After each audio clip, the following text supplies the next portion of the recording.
Hey there, and welcome back to another episode of the Simple Pin podcast. Today, we're going to be doing something that we actually did a year ago. We're going to be talking about something that is Pinterest adjacent. So something that's really important to your business, but it doesn't feel like it gets a lot of good attention. And that is accounting. I know everybody just got so excited because we're going to be talking about taxes and numbers. But here's the thing. I have brought on Nate from Cookie Finance. He has been on our podcast before last year, but this year we're going to talk about accounting myths and things that creators specifically believe about how they do their taxes or don't do their taxes. So if you are in the business of creating content, whether that is travel, whether that is food or lifestyle or fashion, whatever it is, if you are creating content and you have not set up a really great accounting system, this is for you. I have met Nate and his team in person. We met last year at a conference and we just saw each other at a conference a couple of weeks ago. And what I can tell you about their team is that they are so attentive to people's questions. They literally just want to listen to you and answer your question. They are not a people who hard sell you. In fact, you'll hear about that at the end of this episode. But they are people who want to make accounting more accessible for creators. And what we get to midway in this episode is kind of a sidestep, a little bit of a soapbox rabbit trail, if you will, where we talk about creators taking seriously their business, that it is not a hobby. It is not this thing that you just do on the side, but that for some of you making significant income, you have not set up a really good accounting system, which says that you're not seeing your business as legit. You are kind of still treating it as this side thing that you think is going to go away tomorrow. So I really hope you're not only encouraged by that side conversation that we have, but you're encouraged by Nate really myth busting these accounting beliefs that we have so that you can set up a good accounting system within your business. This episode is sponsored by Cookie Finance, but I want you to know that we carefully curate our sponsors. I am not just choosing anybody that comes to us and says, hey, I want to sponsor the podcast or the video here. We choose people that we have met specifically with, or we use their tools. We believe that they are good business owners, that they are helpful to the community at large, and Nate and his team at Cookie Finance are some of those people. So we thank them for sponsoring this podcast, and I hope that you will go meet with them. They offer a free 30-minute consultation. You can talk to them about anything. If you walk away from this episode and you're like, I've got 5 other things I need to myth bust, you can get them on the phone. So I hope you'll enjoy this episode, be inspired, and even though it's not about Pinterest, but it is Pinterest adjacent, it will make you a better business owner. Nate, welcome back to the Simple Pin podcast. Thank you so much for having me. I love being here. It was so much fun last year. I know. I have been thinking about your story that you told me. And I should also say, we're recording this mid tax season. And I think one of the things that's really important about somebody who does accounting is that the books need to be squared away and they need to be right. And there's so much of this adjustment and all these kinds of things. And you told the story in our last podcast, which I'll link down below in the show notes, about somebody who came to you in December last year with just crazy books. And you guys ended up completely balancing their books at the end of the year. So I'm so curious, have you had anything similar to that? Any crazy stories in 2024 in the accounting world that you think are funny to share? I mean, there's so many fun stories to share. One thing I would say is, and just for everyone listening, that you're not alone if your financials are not in order. In fact, that story is the norm, not the exception, right? And probably 85% of people who come to us have their finances are a complete mess from a standpoint. They don't have separate bank accounts. They're not tracking their income and expenses, and everything's all jumbled together. They have no idea where they are. And a good story, this happened just like 3 months ago. A client signed up. She is making, when she signed up, she said, yeah, I'm making about $750,000 a year, not tracking her financials, not doing anything. We spent the next 3-4 weeks really diving in, cleaning up everything. And we looked at it, and I'll call her Sarah. I was like, Sarah, you didn't make $750,000 last year. You made $1.25 million. She's like, oh, That's Oh my. cool. I didn't know that. I'm like, yeah, that's and it was like she just had no idea because she wasn't keeping track. She wasn't understanding. So that was like the best surprise that like a client's received recently is like they actually made 500,000 more than they thought they did just because they weren't keeping track of things. But I say all that like you are in the norm if you aren't doing that because you're a creator, like your Yeah. right brain. That's not how your brain works, and nor should you like force yourself to think that way. 100%. I think this brings relief to a lot of people listening because there are so many people that feel like they are behind the eight ball. They are not keeping up. They are definitely going to screw up their taxes. The government's going to come after them because they didn't track every single thing. So having you say that it's more the norm than it is. The exception is probably someone like me who is so type A about my books and my finances that like pretty much I'm like chomping at the bit at the end of January to like, okay, let's get this done. Let's get it. Like Yeah. I want to, but I'm also so eager to see like, do I owe anything or do I get a return, which I did get an $8 return this year. So, I feel like I'm in the big money right now with $8. But that's good. but Like, but yeah, But yeah, I mean, if you only got an $8 return, that means you did it perfectly last year. Like you don't want a big yeah, return because if you get yes. a tax return, that means you overpaid the government all throughout the years. Like the fact that it was $8 return, that is absolutely really impressive. Yes. So good job. That's amazing. Thank you. Thank you. I'm competitive in nature at all things, including my taxes. So there you go. Okay, so we're going to talk about some myths today. And I think similar to even when you're doing Pinterest marketing or you're doing anything in your business, there's always these beliefs that tend to creep in because they've just been heard in the industry for so long, or so and so shares this, or so and so shares that. So I want to break it into two categories: general tax myths and then write-offs, gifts, and deductible myths, which I'm so excited for this one.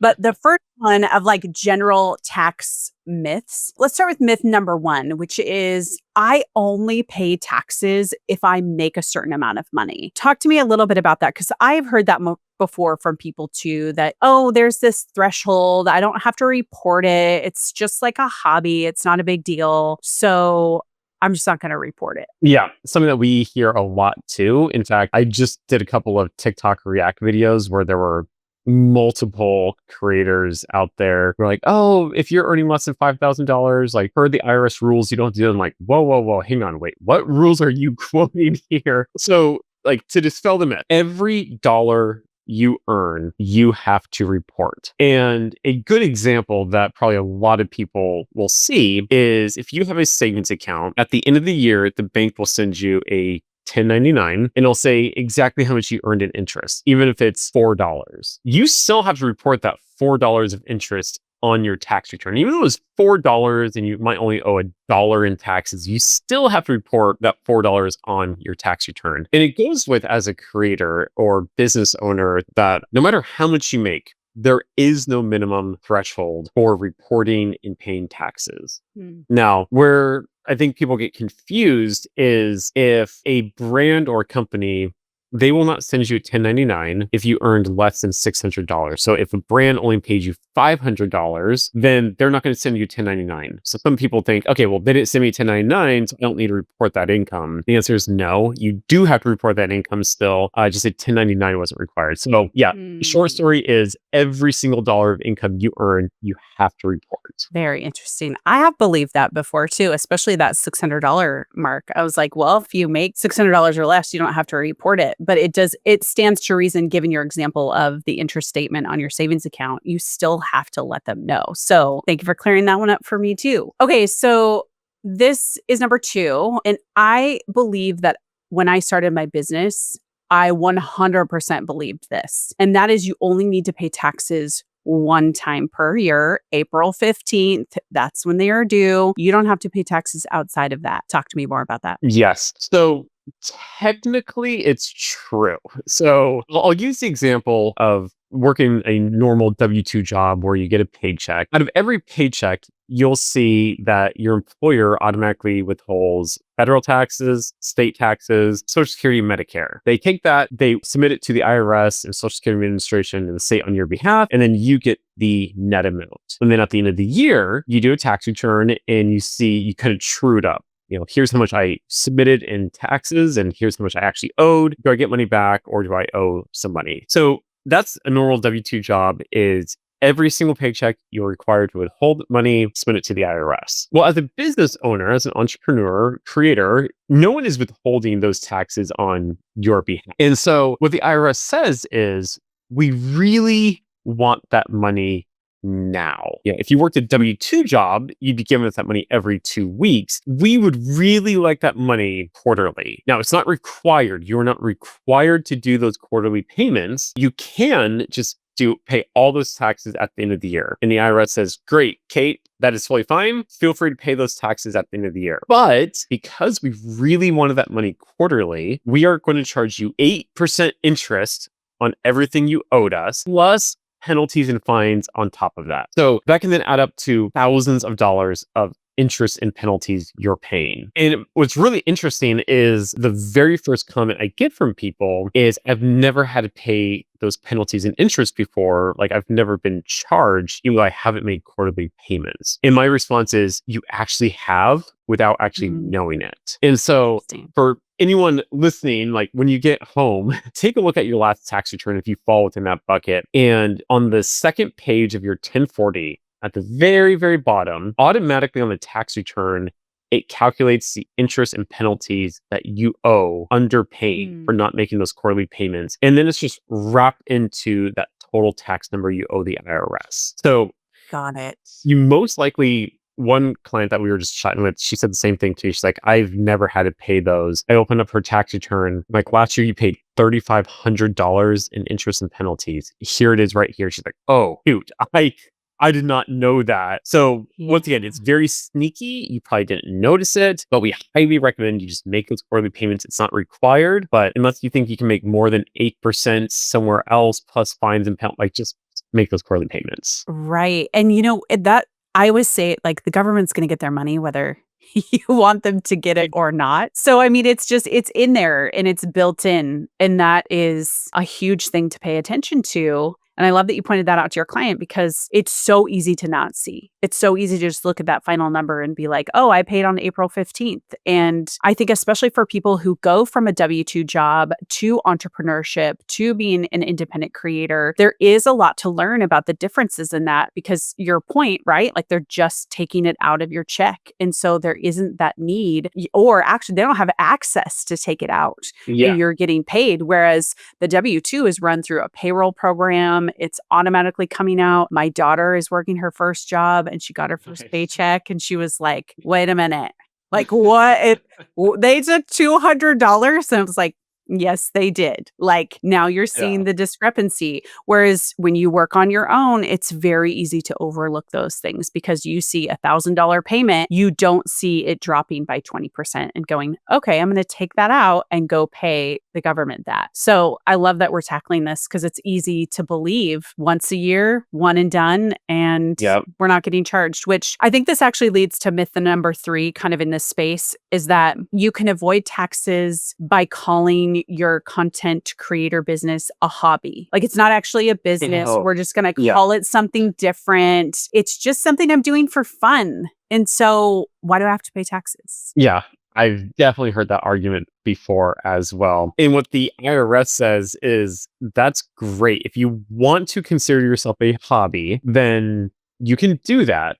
But the problem with considering yourself a hobby is you then get 0 deductions. So even on a hobby, you are technically supposed to pay taxes on that and report it. And I'll just like clear the air. Like if you're making more than $1,000 a month, like more than $15,000 a year, it's more than just like a fun little hobby. Like that's a real like side business that you're running. But if you do consider yourself a hobby, then you get 0 deductions. Hobbies are allowed to have no deductions. So you actually end up paying more in taxes by calling yourself a hobby. It's when you actually call yourself a business that you can then write off a portion of your home, some of your subscriptions, your phone, your internet, all these different deductions that you can take is when you consider yourself a business. Don't think of yourself as a hobby because one, like you still have to report that income as taxes, but then you're not going to get those deductions. And it kind of goes to like a larger, this is a little bit off topic.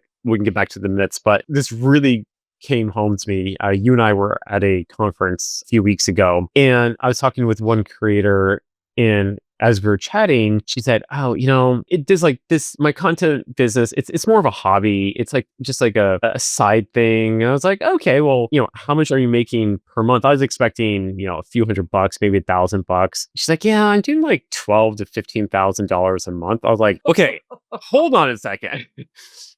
That is not just a little hobby. Like that is a real legit business. And I'm sure you see this as well. Like I really want creators to not think of this as just a side business, as a hobby. Like think of it as a business because you do have a business. And the more you have that mindset of like this is a business, the more you're going to treat it like a business Mhm. and you have all the things that kind of go along with it. So anyway, a little bit off topic. Yeah. It just kind of No, but I triggered that think thought. right, and it gets to kind of those last 2 myths that we covered that you're setting it aside into something different. And I think when you set it aside to a hobby or I'm just doing this for fun, I only have to maybe pay some taxes, not all taxes, then I think you alter your perspective as a business owner in general to have it be a little laissez-faire. Like, Yep. it is what it is, right? But when you put the layer of it, when you put these systems in place to say, no, this is a legitimate business and we are going to treat it as such and we are going to hold that in high regard, then you do start making better decisions for your Yeah. business because you see it different. You don't see it as like, well, if the wind blows this way, then I'll go with it, right? Like if you're making $12,000 to $15,000 a month, consider yourself incredibly lucky, incredibly fortunate. And I imagine that when people really put it in that bucket of legitimate business, it's going to make even more money because Yeah. they are seeing it that way. And I think that's the important part of addressing these things as myths in specifically areas of accounting, because that is showing that you have a legitimate business. That is showing that you're taking it seriously. And I find that all of that infuses for you to be such a good business owner and do amazing things. So yes, it's a little bit of a bummer because the government's going to take more of your money, but this also gives you an opportunity to make more money. So it's like, Yep. I've heard people say that before, when you're bummed about paying a lot of taxes, just remember you're also making a lot of money. I'm like, Right. Yep. nope. You're not going to pay a lot of taxes if you're making $100 a month. Like Yeah. it's just, it looks Exactly. completely different. Okay. So let's jump into write-offs and myths about Yep. write-offs. There's one Yep. in I here love that them. is my absolute favorite. Okay. So let's tee it up as you're the business owner that's like, okay, I'm going to be legit about this. I'm going to do proper accounting. Now, what can I write off? And I think a myth that people have, and I've seen this in multiple places, is that you can write off everything because your content is about your life. You are a lifestyle content creator. Maybe even if you're just doing fashion. Well, I'm wearing these clothes all the time, so I should just be able to write literally every single thing off.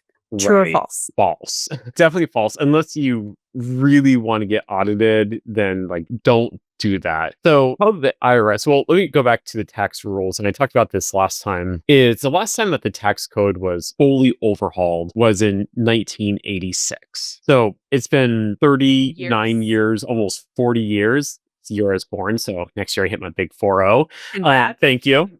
So it's been almost 40 years since the IRS did a complete overhaul of the tax code. Now they've made updates and tax breaks and things like that. But when they overhauled the tax code, they have to set it up in a way that it can last for decades because it's a lot of work and you don't have to overhaul it every time a new industry comes out, a new technology, whatever. So the tax code is necessarily very broad and it's very gray. They have some things that are very, very specific, but I think probably the biggest realization or shock to people is like everything is gray and it's like all about us like navigating the general guidelines they give. So that's kind of the first thing. And with that, some people abuse it as a creator of, well, it's gray, so everything's a write-off because my whole life is my content. Kind of how the IRS is, what they say is the expense needs to be ordinary, part of your business, and a necessary part of your business. And so that's kind of the framework that we use and that's like the direct language from the IRS. And that's really the framework that we use when we're thinking about deductions. And as we talk to our clients and teach our clients about deductions is, okay, what is ordinary and necessary for you to build your content, build your community, and so on. So kind of with that lens, what the IRS doesn't want you to do is just write off every single personal thing that you have. So when it comes to clothing, they have like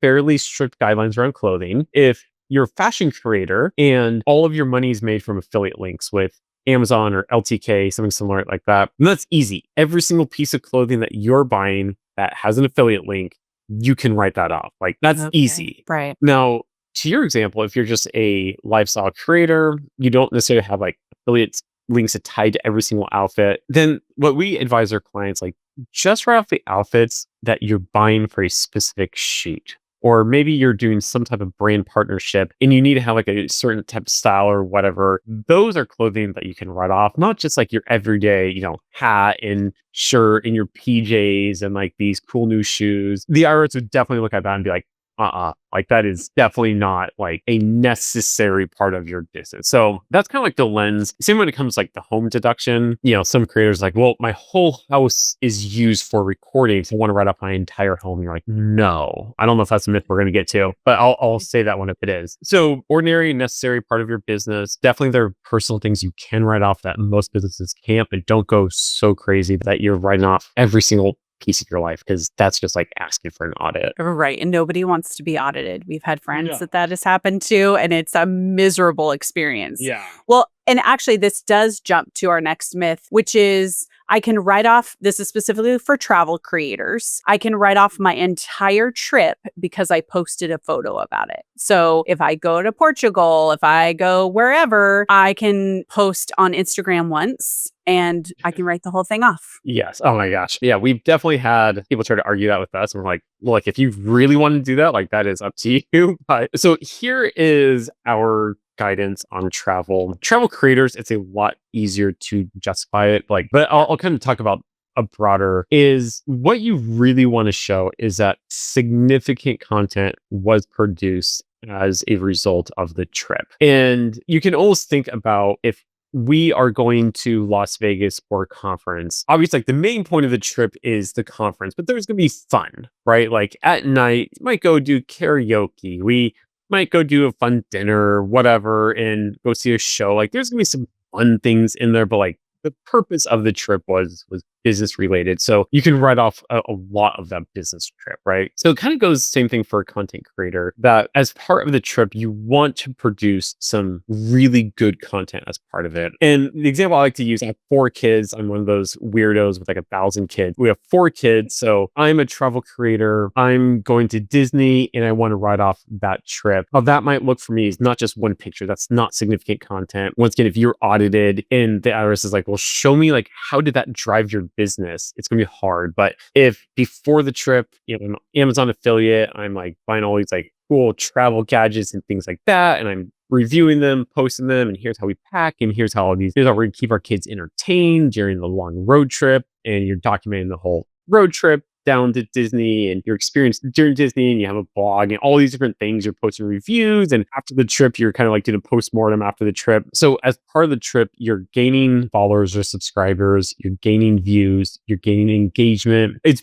truly building the company, the brand. That's when I say, yes, like that is deductible. Now, just posting a picture, it's going to be hard to justify that was like building your brand, building your community, building your engagement, like one post. But if there's lots of content built around it, that feels like it's part of your business. So that's kind of like the distinction we make of writing a trip off. Like, is it business or not? What do I need to do? Like make it a legitimate business expense. Right. Those are good parameters. Instead of something really small, if you really want to write it off, go really overboard with it. Like make it part of your content strategy, that it's going to be something that really fuels your business for as long as it possibly can. Whereas a post really won't fuel your business. That's something you're doing for fun. That's something that you're like, well, this sounds good. Let's see if I can write it off. Right. But yeah.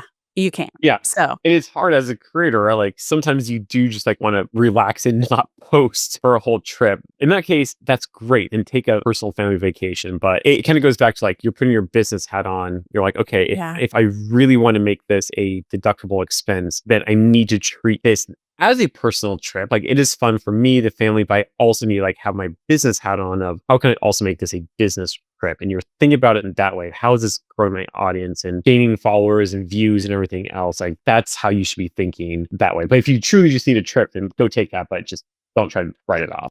Right. I know. Here's an example, even from my line of work a couple of years ago. I think it was 2018. I was asked to speak in an event and it happened to be at Disney World. And I thought, well, I'll take my family with me. And I wrote off the parts that had to do with the actual speaking event, whether it was me going to dinner or whether it was anything I needed to do for the hotel or anything like that. But then I Yep. didn't write off my family's Disney tickets, our dinner, and I kept them really separate. And I feel like that helped kind of distinguish those lines between here's when I'm working, here's when I'm not working, here's what I'm writing off, here's what I'm not writing off. So keeping them pretty Yep. clean. That's exactly right. And same with travel, if your spouse is traveling with you or your significant other and they're filming, they're part of the content, it like really makes sense. They're very much integrated, then yeah, absolutely you could write off all or a portion of your spouse. Same with your kids. But if those people aren't part of it and it is truly just you, then to your point, like you write off your portion, not your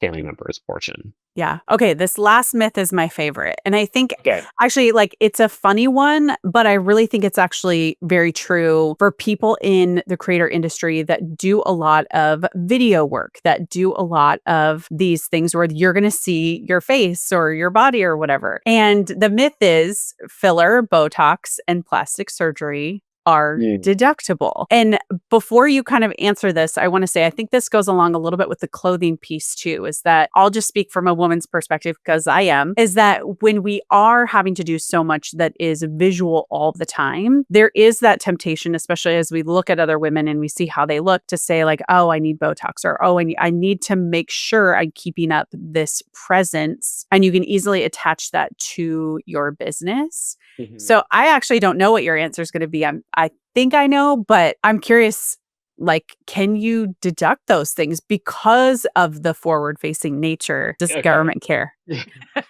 They do. So 15 minutes ago, I talked about how the tax code was very gray and, all of that. This is actually one part where it is not gray at all. It is black and white. And what the government says is you cannot write off plastic surgery, cosmetic surgery, those type of procedures. And Botox is considered surgery since it, piercing the skin and so on. Even though it's not like true surgery, it's still considered because of that. Mhm. So yeah, in the eyes of the IRS, Botox, plastic surgery, cosmetic surgery, that is not deductible at all. And There you go. the case sealed the deal with that. And this is one we have to share with. We do work with different clients. We have some clients who are on OnlyFans and so on. But the case that like really solidified this was there was an adult entertainer who wanted to write off plastic surgery, and the IRS said no because like it wasn't in the tax code. The IRS said no. This person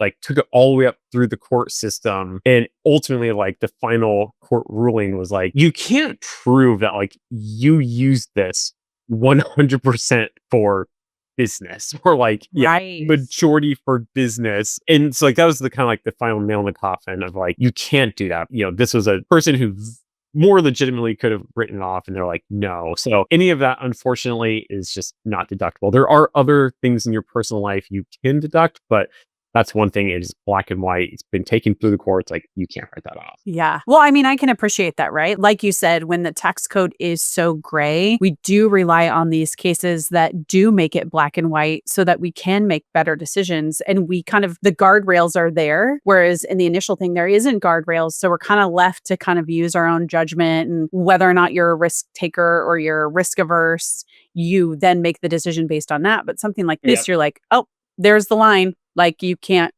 write it off. You can't write off Botox. Like, sorry, exactly. you're just gonna have to pay for it out of pocket. Well, actually, I think this gets into an interesting one that some people think about is, let's take the example of someone takes business money and they pay for that Botox, right? That just looks like a draw. Is that correct? Like, then it just looks That's like your personal income that you took. That's exactly right. When you talk with your tax person, your bookkeeper, that's exactly right. It's just kind of considered income to you. It's a draw. So you can pay for it through the business. You shouldn't, but if you do, you can't deduct it. So it's considered just normal income to you. Right. Well, Nate, I have loved this. And I think I know we had even more myths on our list that we could have gone through. But I think one of the things that I wanted people to take away from this, and even though we're not talking about Pinterest, but we are talking about your business, and your business is, if it's healthy on a financial level, it's going to do really great things on other levels. And I think Yep.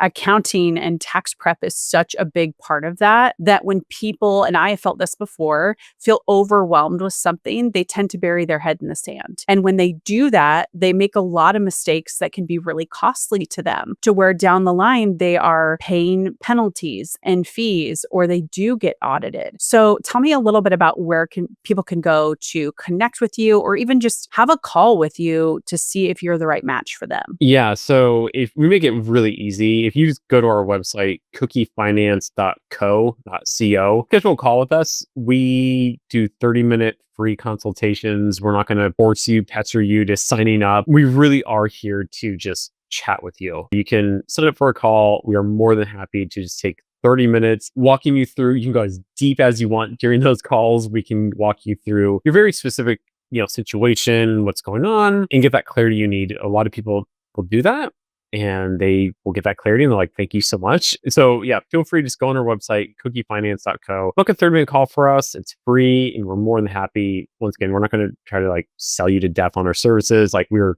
more than happy to just dive straight into your situation and give you any clarity that you need right now. Yeah. And that's what you need when you are so nervous about anything to do with money and taxes and accounting, is you don't want somebody to hard sell you into services because you don't even know what you need. Especially if you've been one of those people that's like been spinning all over. You're like, well, how do I know I need your services? Because 5 minutes ago, I didn't even think I needed accounting at all. So it's like telling me the why. So I appreciate that you guys do these 30-minute calls and you could talk about whatever, because I think finding the person who's going to do your accounting is a big decision. And that doesn't mean you have to be scared of it, but it means you do have to match up well with that person, because your business is unique and there's things that you're going to write off that are different than somebody else over here. So just because so-and-so has used that other person, or so-and-so even uses Cookie Finance, you have to figure out, are you a good match? Do they understand your industry?